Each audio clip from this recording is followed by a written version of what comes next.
Do you want to work for a fast-growing M&A consulting and advisory firm? Then Palmtree is the place to be. Palmtree is a firm that's experienced incredible growth in recent years, even in the midst of the global economic slowdown, and hiring just keeps marching on. If you're currently an employee at a top accounting or advisory firm seeking to break into the M&A industry, or you're a student interested in learning about the M&A lifecycle, consider Palmtree. Join the firm's upward trajectory and help shape the future of M&A advisory. If interested, learn more and apply on the firm's careers page, palmtreellc.com, or you'll find the link in this episode's show notes.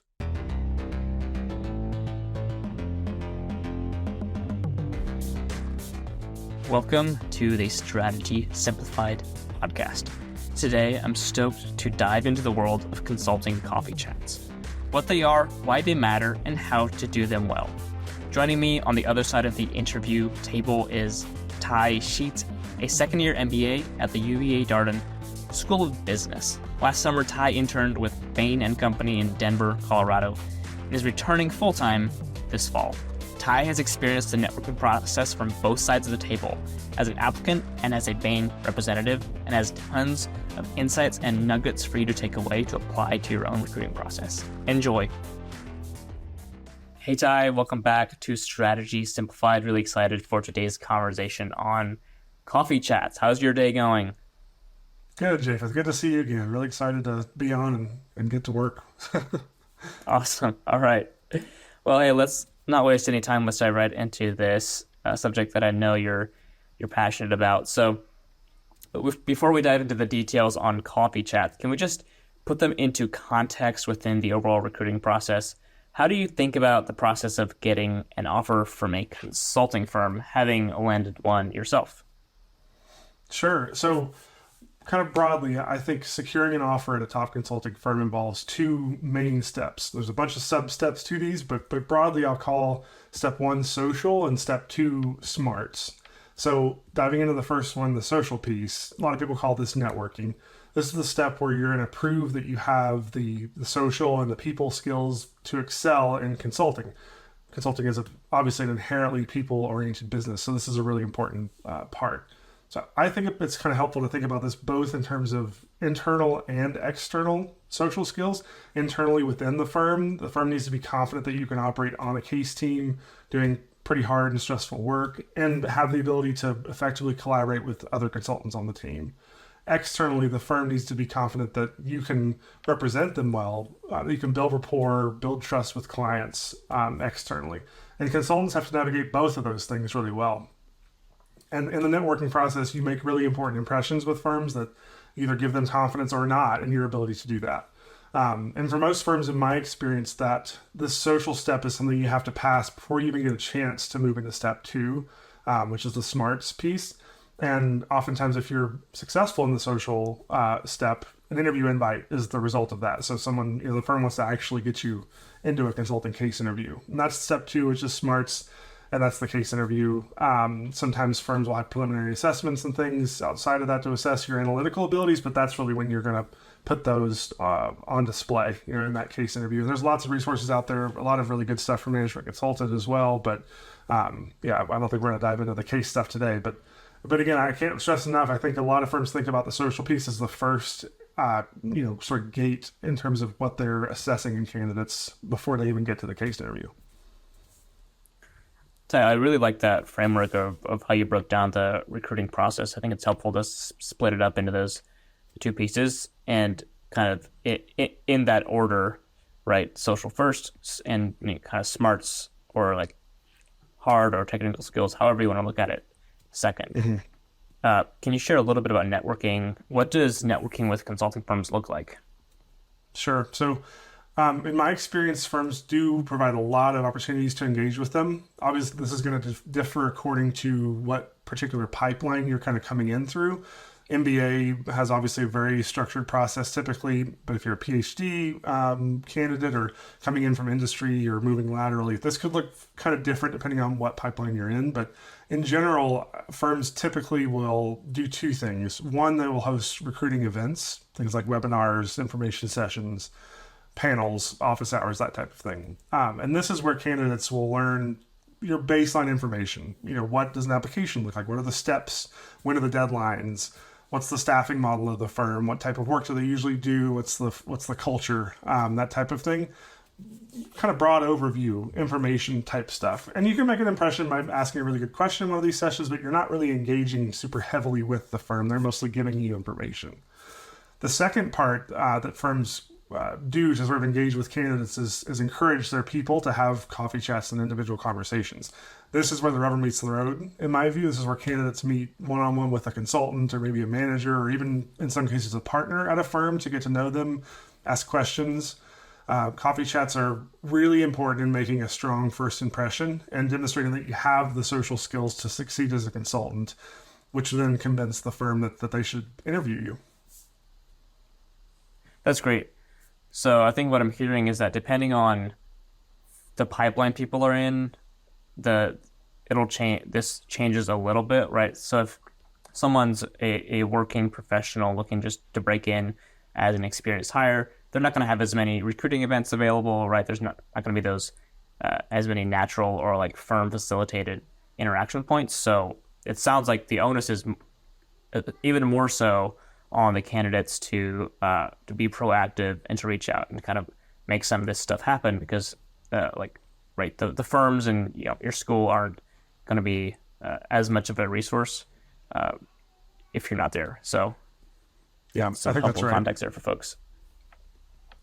Awesome. Well, let's dive deeper into these coffee chats. I'm excited to get into this. So can you first share a little bit baseline, what's the purpose? What are the objectives behind these coffee chats? Yeah, so people have differing opinions on this, but my take is that they really are geared around three main ideas or three main goals. The first being to build an authentic connection. The second being to actually gain new, more involved insight into the company and what it's like to actually work there. And number three, it's to keep the ball rolling and continue making connections. So I'll give a little bit of detail on each of those three things. One was build an authentic connection. My goal in every coffee chat when I was recruiting for consulting firms was to build a relationship and to actually make a connection with the other person in a genuine way. I think this is a huge deal. You need to demonstrate that you're a human, and I can't overstate the importance of that piece and how actually difficult that might be. But I wanted the person I was chatting with to remember me after our conversation, either because my story was compelling or our conversation was so good, or perhaps we related with each other in a way that they wanted to help me progress further in the process. They didn't want to just sort of forget me in those 30 minutes we spent together, but they wanted to continue, the conversation. Not every single coffee chat I had, or maybe even most coffee chats, achieved this goal, but I approached every coffee chat with that goal in mind. Going on to number two, a big goal of a coffee chat is to actually gain new and high leverage insight into what it's like to work at the firm. You'll get the broad, high level details on a firm's website or a recruiting event, etc. But talking one-on-one with a consultant in a coffee chat is, I think, the best way to learn what it's actually like at the firm. I think one of the biggest mistakes people make in coffee chats is missing the opportunity to ask really good questions and learn new information. When you ask baseline or fact-based questions that you could easily have found on a company's website, that's a really quick way to get to the bottom of a firm's candidate list, I think. And I'm sure we'll talk later maybe about good coffee chat questions and how to approach that. But I always approach coffee chats as a chance to learn new and high leverage things about each firm.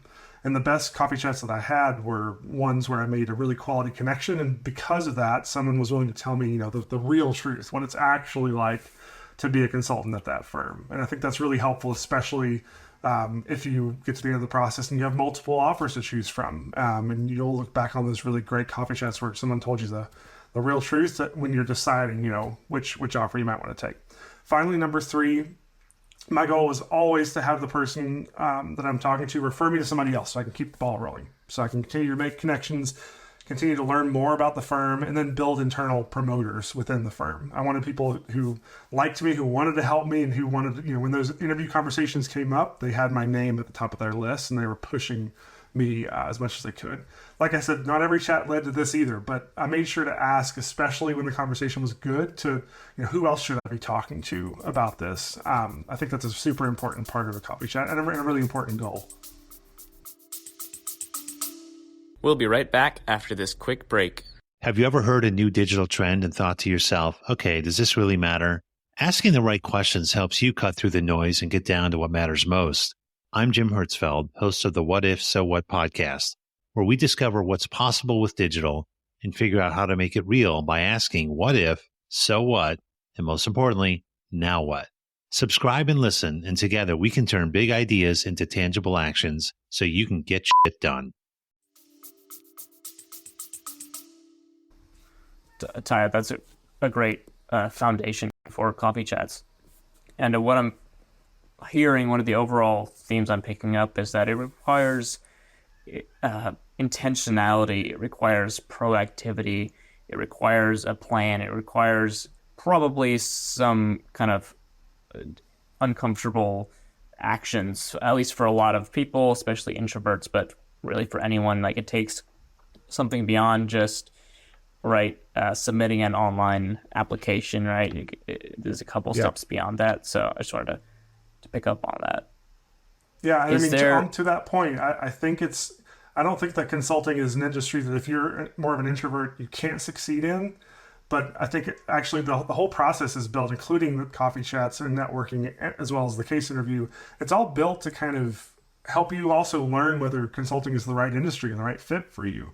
So not everybody has to be an extrovert by any means, but you'll know if you can tolerate or even enjoy the networking process. You likely will enjoy the people aspect of actually working in a consulting role as well.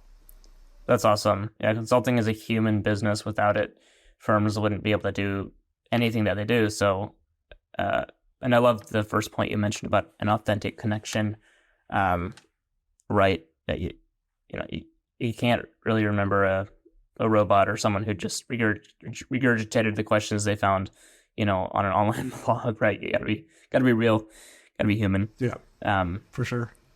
Before we get into how to actually ask someone for a coffee chat, do you actually need to be drinking coffee, and do you need to be in a coffee shop? Can you just expand? I know what the answer is there, but I think a few people will have that question in the back of my mind. Wait, does this have to be something that's in person?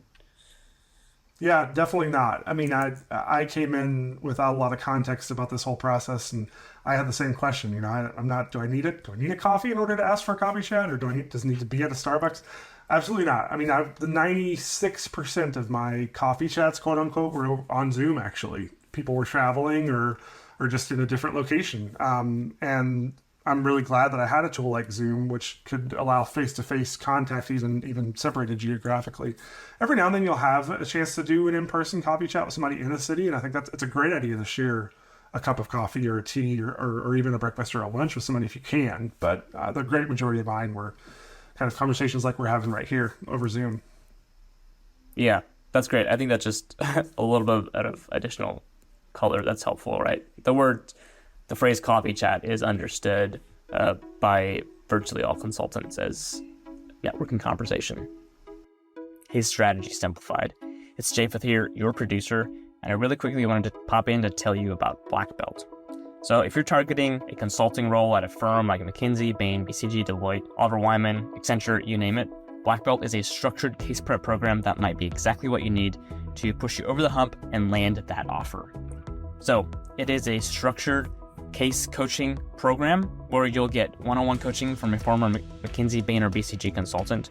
You'll also get a year of free access to our new community for exclusive employer info sessions, training, master classes, community support, and much more. Last but not least, you get unlimited digital materials to support your case prep progress. Oh, and by the way, over 80% of Black Belts who complete the program land a consulting role. That's pretty incredible. So we'd love to see you inside of Black Belt. Join at the link in the show notes. All right, let's get back to the episode. All right, well, how do you ask for a coffee chat? How do you make this happen? Can you just share your perspective on that? Definitely. So the first part is finding the right person. That might sound kind of like an obvious thing, but actually this requires, I think, some reflection. So finding people, targeting them at the firms you're interested in with intentionality is super important. finding people who share a key aspect of your background. For me, I was a musician in a former life. I also worked in nonprofit and in schools. So that was an obvious thing for me to try to find people who were in the arts before consulting or worked in nonprofits. So whatever that means for you, finding someone who shares that interesting aspect of your background is a good kind of first starting place. Or maybe you encountered them at a recruiting event. I made a really awesome contact at a Bain's, like summer Bain event, who was a Darden alum, and he was just on a panel, and I reached out to him after seeing him speak about a particular thing at a recruiting event. Or maybe, they're an alum of your school, either undergrad or master's, or maybe you have a family or a personal connection with someone that you know of who works at one of these firms. Regardless of what the connection point is, finding someone who has that connection point with you, I think is really important in terms of the likelihood they will respond and get back to you. And then I think once you've found that person, be intentional and explicit about why you're reaching out to them. Hey, I noticed you're working at this firm. I'm really interested. We're both musicians. That's crazy. I'd love to talk about your path to consulting, coming from with a music background. And that was a lot of the emails that I sent were kind of like that in terms of who I found and how I made the request. That brings me to the next stage of the process, which is obviously making the request, sending the email or the message. And I think being clear about why you're reaching out to them is important. Being concise, being polite, being professional. Those are kind of table stakes. And I should also mention, I think, either if we don't have it up already, there will be a blog post on the Management Consulted site with kind of some examples of what it looks like to send an email like this. So you can use that to kind of get started if you're still confused. But I think another important thing about making the request is offer several times of availability. In that first request, hey, I'm free from this time to this time on these particular days. And always personalize those emails. I think one surefire way for someone not to get a response or to go straight to delete or the trash pile is to not personalize the email and to copy and paste something to 10 different people. That's absolutely not the way to do this. It's a people business, so personalizing is super important. And then lastly, when they get back to you and say, yeah, this time works, follow up with an invite promptly if you can. You want to book a time on their calendar, you want to send them a Zoom link if that's appropriate. And if you have an idea, maybe of even what you want to cover, send them 3 short bullet points for, hey, I want to talk about this, this, and this. That way, once they open up the event on their calendar, they can see it and kind of know what to expect with that chat. But that way you get the invite on their calendar and nothing comes up and sort of double books that time and you have to reschedule it, and that's just less than ideal. So that's how I think about the process of asking for and setting up a coffee chat. I love that. Just a quick note on that last part about personalizing, right? If I get an email that's addressed, hello, sir, or right, just like something like that, I'm not going to keep reading. I'm just delete, right? So really important to personalize, right? And I would say first name only, right? Not both, and don't add something like sir or anything like that to the front. Would you agree? I would agree. Yeah, I mean, it's you can be collegial and polite, but also kind of conversational. And I think being authentic is what's most important here. If you're a person that does address people like that, and you're going to address them like that authentically during a coffee chat, maybe it makes sense. But kind of however you kind of you're the person that knows yourself the best, and I think authenticity here is key. Love that. Well, we'll make sure to link the article about coffee chats. We just wrote that, released that, and so we'll link that in the show notes in case folks you find it more helpful to kind of visually be able to see, and we'll have an email template in there and much more good information. All right, Ty, how do you come up with good questions for these coffee chats so that when you actually get on a call, you don't look like an idiot?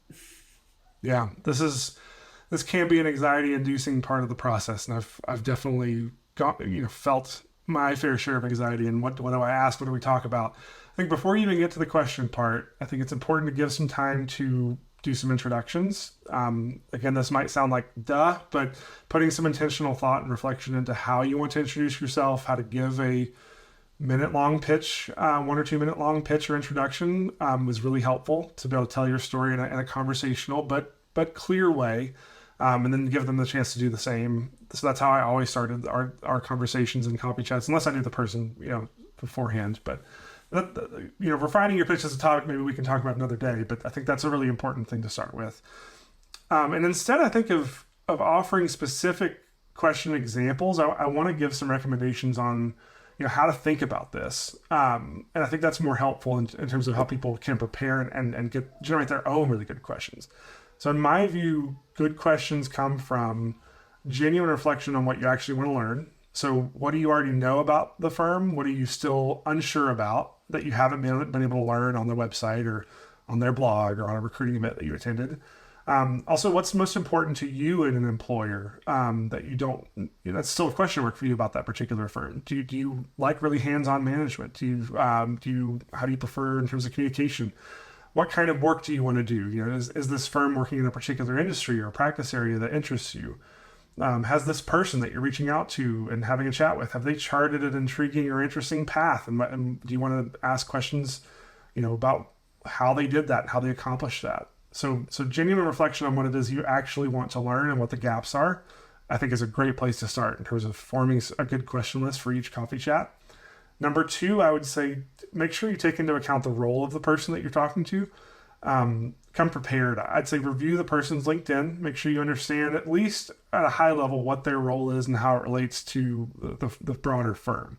And what I mean about that is if you're talking to a partner, if you've gotten the great opportunity to talk to someone at that high level, your questions should not be the same as if you're talking to a first-year associate. That's just a different type of conversation. It requires different questions. So, that's just kind of the base level preparation that I think everyone should plan to do. And then finally, make sure you're ready to flex with the conversation. Plenty of times in coffee chats, I threw out most of my planned questions because the conversation was organically moving away from them. And that's okay. Don't be afraid to leave your agenda if you want or need to, and just be ready to roll with the conversation if it goes unanticipated directions, because that can actually be some of the best coffee chats you'll have. That's great, Ty. And just to go a layer deeper, one of the frameworks we recommend at Management Consulted is PSP. That's a positive, specific, and personal. So you want your questions to be positive, specific, and personal. And we have other episodes on networking that cover that, but just to add a little bit of extra nuance to your framework there, which I think is really helpful for thinking about. I like that. Great I questions. like that. Right. You don't want to ask, when is AI going to take over, your job, right? I would agree. No one wants to work with a person who asks questions like that. Awesome. All right. Well, so Ty, let's say you've gotten on the phone with someone, you've had a good conversation, you've been flexible with the questions, and you've had a good connection. What happens at the end of the call, right? Do you say, all right, goodbye, talk to you later, or what's your kind of recommended way to close a call? Sure. So I think there's some things you should do within, say, an hour. There's some things you should do within 24 hours. And then, in my view, you just kind of rinse and repeat after that. So within an hour, I think a lot of people miss this opportunity. When the information is fresh in your mind, something you learned or something that you connected really especially well with that person, write it down. Put it down in a tracker, in a journal, whatever makes sense. But get that out of your brain onto paper or into a computer. Because you'll want to, when you're writing a thank you note or when you're writing a cover letter later when your application, you'll want to be able to refer back to those facts, and you don't want to rely on your brain to just remember those things, or I didn't for sure. So take down some high level notes within an hour of that conversation, so you don't have to store that kind of up in your brain, especially if you have a bunch of other chats scheduled. And then next, within the day, within 24 hours, send a thank you note or a thank you email. This is really important. I think be genuine, be gracious. And if they offer to refer you to someone else, you can mention that. Hey, thanks for offering to connect me with X person. I'm really excited for that conversation. But authenticity, gratitude, that's kind of your main things there. And then after that, you're starting the process again, finding new people to reach out to in the firms you're interested in, and all the things we've talked about already. You're just kind of rinsing and repeating. I really like that, especially the part about taking notes.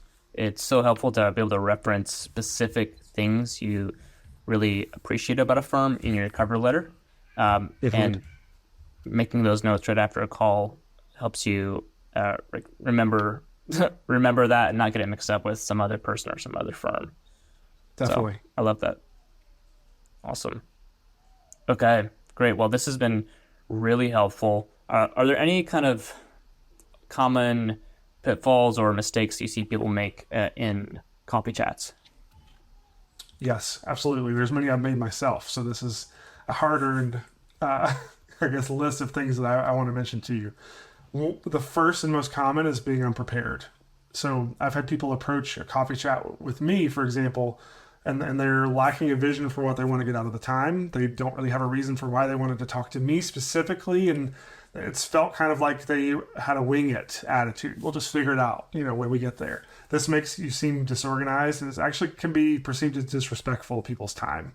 So coming in unprepared, not really having a vision for what you want to get out of that chat, or who the person is that's across the table from you or across the screen, that's a huge mistake in my view.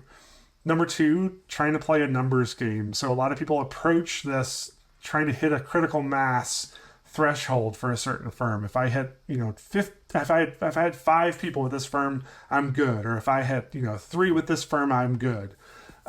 Firms definitely lie on a spectrum between low touch, say a McKinsey, and then high touch, say a Bain.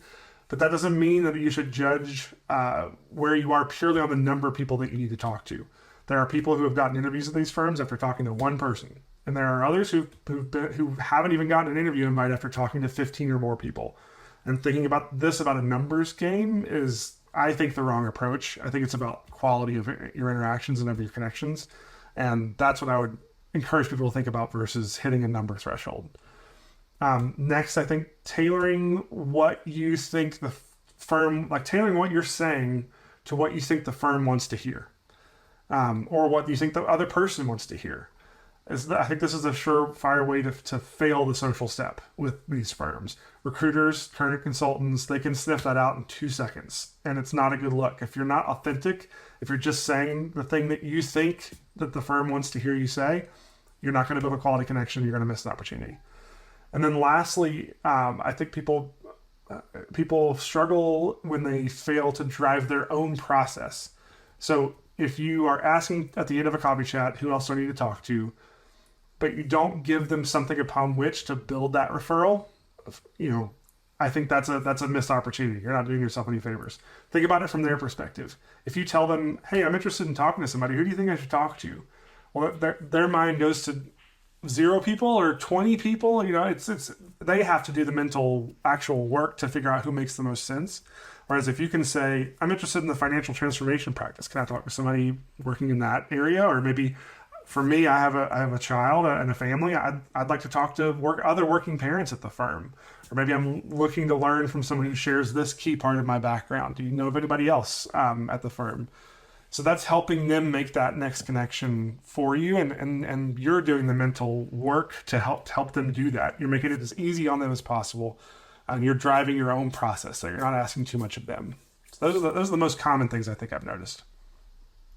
Really helpful stuff, Ty. And I especially liked that last part about driving your own process, right? That's not even only limited to recruiting or networking, but it's just a good piece of career advice, right? Like the easier you can make life for your leaders, your managers, or people that have influence on your career, right? The more they're gonna like you and want to work with you and want to help you succeed and help you grow and make more money and all that stuff.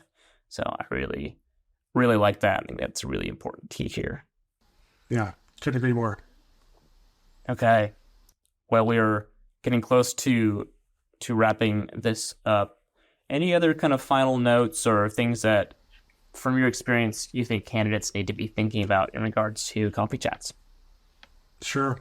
So some of this we've already kind of touched on, but I think to sum it all up, my 3 biggest tips are 1, be organized, 2, be yourself, and 3, be self-reflective. On the be organized, this is keeping your notes together. It's having a structure for how you want to record them. I kept a tracker with names of people that I talked to, their contact information, when I reached out to them, insights from the chats that we had. And that helped me when I wanted to keep that connection warm, or I knew, hey, I haven't talked to this person in 2 months and applications are coming due. I need to reach out to them again. If you're organized and you're taking the mental lift of keeping that stuff in your brain out, then you're actually able to, I think, engage in a more meaningful way, in a less stressed and frantic way, for sure. 2, be yourself. Authenticity is huge, and I'm glad that we've said it as much as we have in this, because I think that's the most important message I want to give about the recruiting process is being genuine. And if you approach the networking process with authenticity, I think you'll often find that that's met with authenticity from the other person. And then lastly, be self-reflective as you progress through this process. Take stock of how things are going. Ask for feedback, reflect on what you could do to improve. And I think also staying self-reflective also means staying mindful of what's in your locus of control. So knowing what you can and can't have control over so that you don't sort of catastrophize. If you had 2 bad chats in a row, that could be because those people are just having really stressful days. It might not be because you have a bad approach. So keeping in mind of sort of what else could be going on is also a piece of that self-reflective step, I think. That's really helpful, Ty. I really appreciate your thoughts here, your structured approach to thinking about coffee chats, and you've provided a lot of golden nuggets and insights that I think people are going to be able to use to apply to their own journeys to become more effective networkers, and to I think it's going to help people land jobs. That's the goal. I hope so. That's the goal. That's why we at Management Consultant exist. So, Ty, thank you for the insights, for the time today, folks. Link in the show notes to check out the blog on coffee chats that'll have kind of what we had covered today, but in a little bit more detail. You've got an email template there that you could follow for your networking cold outreach emails, and a lot more good stuff. And feel free to reach out to the team at Management Consultant. You can just send us an email, team@managementconsultant.com. Check out the website, etc. We've got tons of networking, resume, and case interview resources, and we'd love to work with you to help maximize your chances for breaking into consulting. Thanks again, Ty. Thank you. Enjoyed this convo about coffee chats. We really appreciate Ty taking the time to share his experience, his learnings, and we hope it helps you in your journey. If you've got networking questions, we'd love to help. Reach out, team@managementconsultant.com, and we'll see you on another episode of Strategy Simplified soon.